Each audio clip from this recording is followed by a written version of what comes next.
日吸力，夜喘息。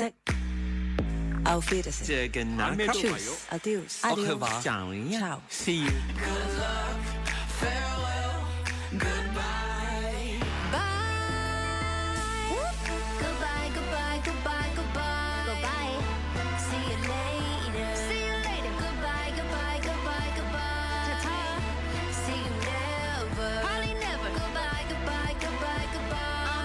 Goodbye. Best of luck out there. Cut the dead fruit off of the trees. Nice to breathe. Don't wanna.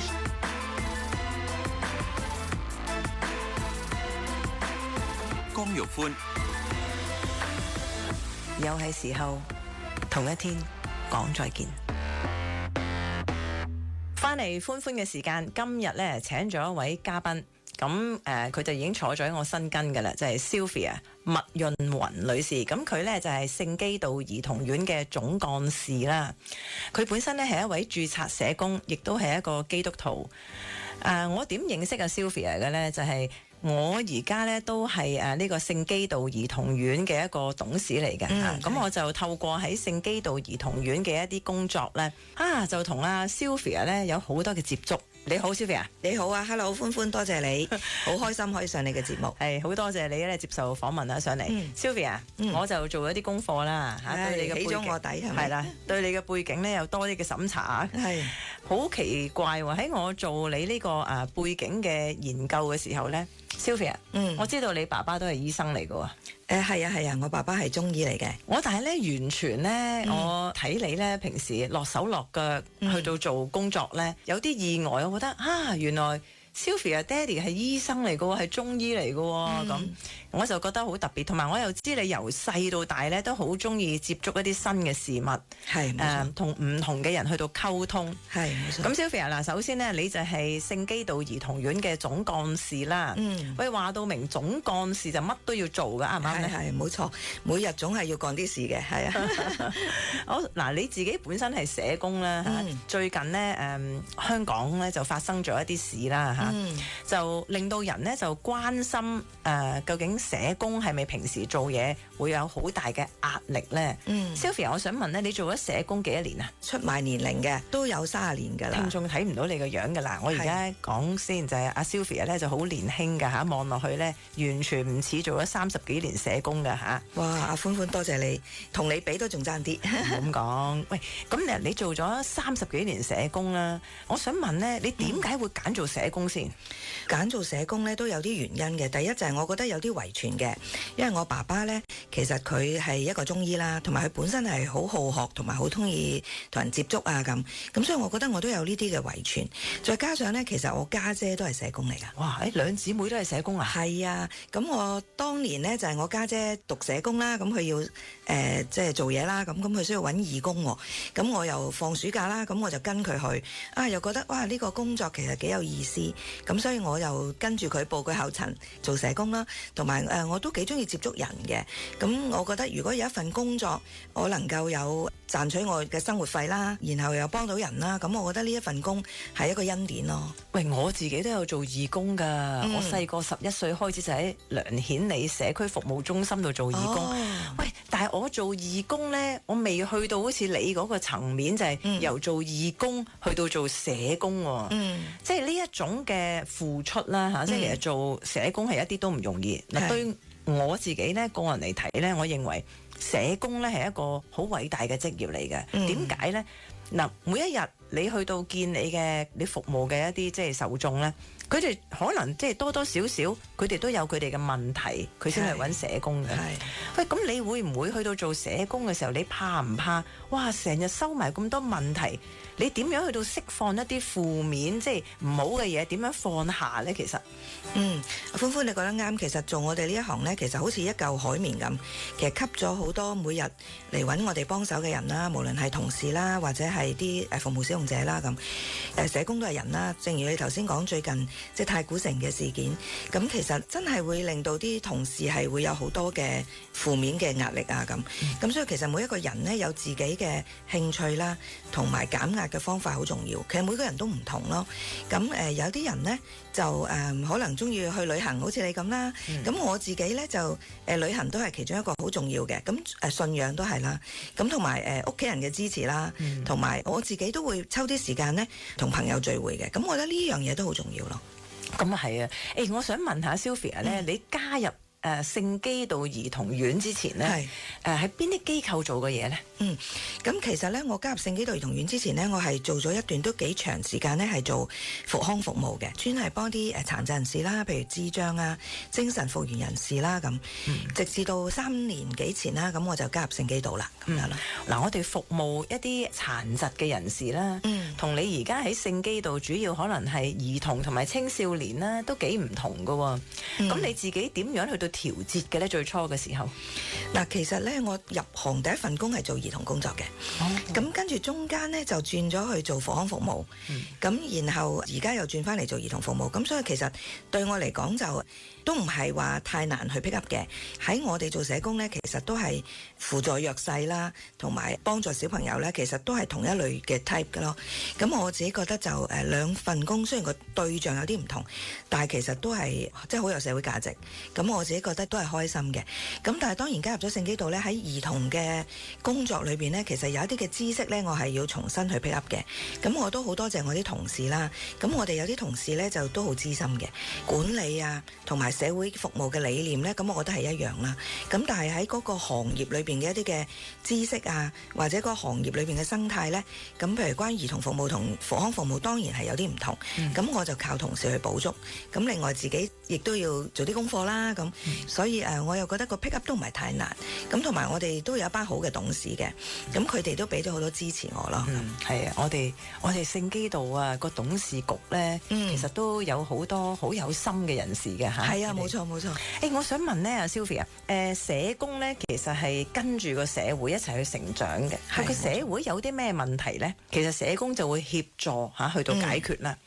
咁喺你做咗30年裏邊，你睇住香港嘅發展啦好多變遷啦。咁你自己做社工嚟計，你感唔感受到有啲咩改變呢？其實係有好大嘅改變嘅。譬如我講復康服務咁講先啦。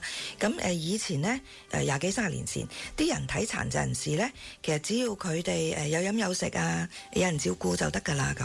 咁但係到其實過去呢10幾20年呢個轉變就係覺得，喂，殘疾人士其實都可以貢獻社會嘅，所以其實都要強調呢，佢哋能夠釋放到潛能咯。咁同埋可以貢獻到社會。咁所以近呢10幾20年呢，譬如會有社會企業啊，去幫助呢啲嘅殘疾人士可以有就業，等佢哋都有一分嘅力量啦咁。而喺兒童服務方面呢，我睇到都好大嘅轉變。譬如我哋聖基道兒童院咁講啦，以前成立嘅時候呢，就係幫助一啲孤兒啦，咁無父無母啊咁。但係其實到近年香港其實已經冇乜真係孤兒噶啦。但係而家我哋都仍然要照顧一班小朋友，佢哋可能要離開自己嘅原生家庭嚟我哋嗰度接受住宿服務。咁點解呢？就因為個社會都會轉變。雖然佢哋有父母，但係呢，佢哋個父母可能喺管教啊、照顧啊，甚至可能喺佢哋自己父母本身嘅問題呢，其實都會影響到佢。社會處會覺得佢唔係好適合照顧呢啲嘅小朋友，咁所以就要擺落去我哋嘅住宿服務咯。好 Sylvia，我再對你本人呢都仲有一啲興趣想問下嘅。好啊。我呢就睇翻你嘅資料呢，睇到你喺年輕啲嘅時候呢，你就有一段好短嘅時間呢，就冇做社工喎。你就毅然呢跑咗出嚟，去到開一間人事顧問公司，係咪咧？我睇得資料，果然做咗功課，係律師冇辦法。你就開咗一間人事顧問公司，但係好快呢，你又跳翻入去社工嘅行業。我想問下，點解會咁嘅呢？其實呢條問題都問得好好嘅，因為其實你一開始介紹我嘅時候就係其實我好中意接觸新事物嘅。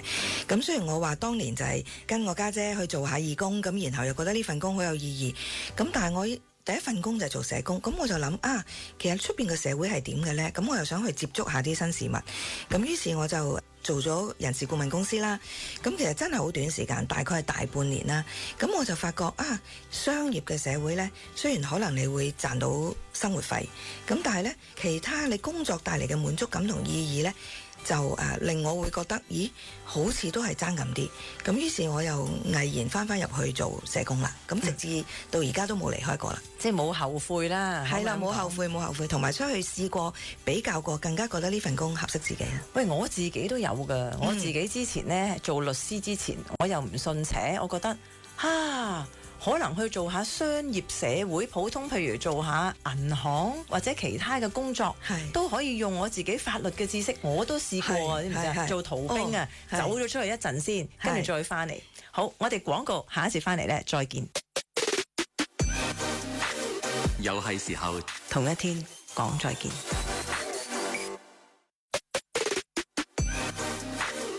日吸力，夜喘息。又係時候同一天講再見。江玉歡廣告翻嚟咧，繼續同麥潤雲女士咧傾下偈㗎嚇。Sylvia 係咁啊，Sylvia 咧就係聖基道兒童院嘅總幹事。誒，Sylvia，你叫麥潤雲啊嘛。係，我想問咧，你同麥潤壽有冇親戚關係㗎？好多人都係咁問嗱，其實我由細個讀書到而家，啲人都係問我，喂，麥潤壽係你邊個？其實唔係邊個嚟嘅，大家都係姓麥咁解啫。咁你個名嘅由來係點呢？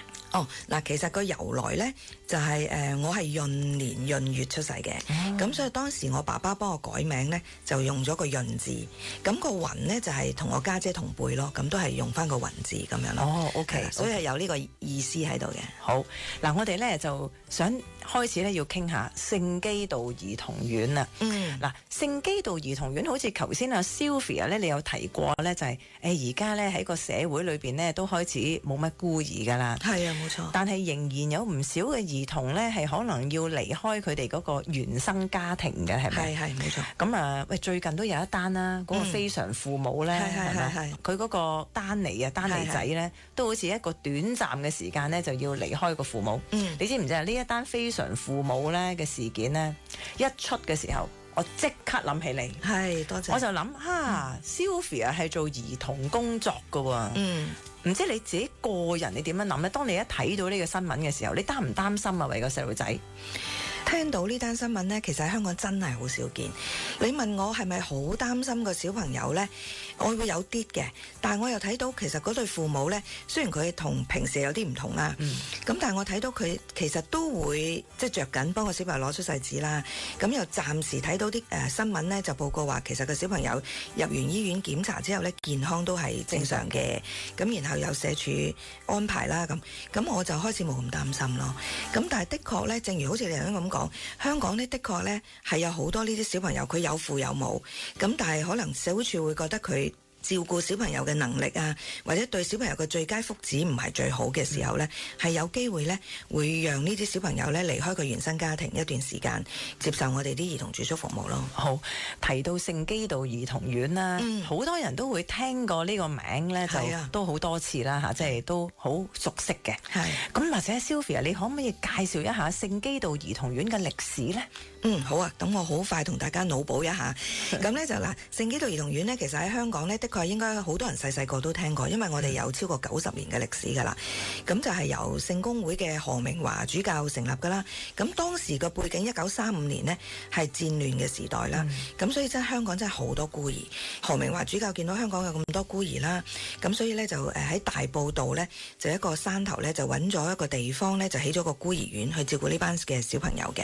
咁但係而家時代嘅變遷啦，咁其實香港真係好少孤兒。咁雖然呢，我哋而家都仍有照顧小朋友，咁但係呢，就唔係孤兒為主啦。其實孤兒嘅比例呢，喺我哋嘅數字裏邊呢，其實低過10%㗎。咁大部分佢哋咩背景嚟呢？就係虐兒啦，或者父母管教不當啦，咁所以就出現呢啲情況啦。咁另外有一啲呢，可能係個父母有病啦，父母自己坐監啦，自己吸毒啦，咁會令到社會署覺得呢個小朋友唔係好適合喺原生家庭照顧，咁就會擺落我哋兒童之家或者寄養服務度。咁嗱，你頭先提到話社會福利署嗰邊可能會認為某一啲嘅兒童咧唔適合喺佢自己嘅原生家庭啦，例如個父母咧對佢個管教有啲問題或者唔適合。咁當佢哋評核嘅時候咧，我想請教下Sylvia，即係社會福利署一定有個標準噶嘛？佢哋個標準大概係點樣㗎？社會福利署其實透過一個跨專業嘅會議嘅，咁我哋叫 MDCC 啦，評估一個家庭，咁裏邊可能呢會有社工啦，會有臨床心理學家啦，亦都可能會有醫生啦。如果有牽涉到一啲犯罪嘅，咁可能會有警察啦，咁等等。咁透過呢個跨專業嘅團隊咧，去評估成個家庭嘅狀況啦。